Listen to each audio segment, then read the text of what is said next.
The great thing about being at the Mike Duffy trial today, of course, is that this is the day the Auditor General released his report on all the senators, all 105 of them. And I've only read about half the report so far because I was in court, but almost everything that he describes as a sort of large, widespread, pervasive problem, we see at the Mike Duffy trial close up right there. So it's a nice illustration of the things that the Auditor General is talking about.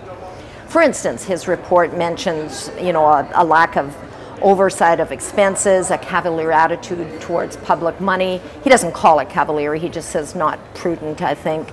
And we have seen nothing but that at the Duffy trial, including today, where we learned about a little more about a trip we'd heard about before. This was a trip that Mike Duffy took, I think it was September of 2012. Suddenly decided there was a crucial meeting. That's what it says on the expense claim form, a critical meeting in Charlottetown that he had to go for. And it turns out he had a meeting, though his executive assistant at the time isn't sure if they just met in the cab or whatever, but they had this little chat about some sewage problem that was putting some fishermen out of work. But if you check Mr. Duffy's diaries, what you see is that in fact a cousin of his had been sick. He'd been to see her not much before. Then sadly she died, and as he is the world's greatest funeral goer, he decided he had to go to Charlottetown for the funeral. That's how it looks.